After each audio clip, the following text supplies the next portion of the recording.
পাম বাগানের নতুন ভিডিওতে আপনাকে স্বাগতম। এই যে সুন্দর সুন্দর ফলটি দেখতে পাচ্ছেন, এই ফলটি আমার বন্ধু দেখার জন্য অতলা হয়ে আছে। এই যে আমার বন্ধু যাইতেছে এখন ফলটি দেখার জন্য। তো আপনারা মনোযোগ সহকারে দেখতে থাকুন আর আমরা যাইতে থাকি। যাওয়ার সময় একটা গান ধরলে ভালো হয়। যেতে যেতে পথে পূর্ণিমা রাতে চাঁদ উঠেছে গগনে।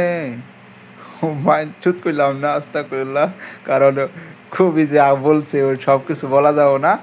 পাম বাগানে কিন্তু অনেক সুন্দর ভিউ, এই চারিপাশে কত সুন্দর গাছ। এই গাছগুলা মেবি 10 সালের হবো, 10 সাল বা 12 সালের গাছ। অনেক উঁচু উঁচু গাছ, অতটা উঁচু হয়নি আবার এতটা নিচাও না।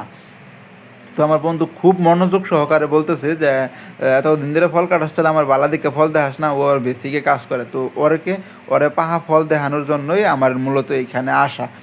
এই ফল রিকাইটা বড় বেড়াতে হয়ে দিছে, কি সুন্দর গুগু পড়ছে। এই যে দেখুন খুব সুন্দর গুগুর ফল। এর থেকে এই পাম যে গুগুর ফলগুলা ওইগুলা থেকে বেশি পাম ফল বা তেল তৈরি হয়।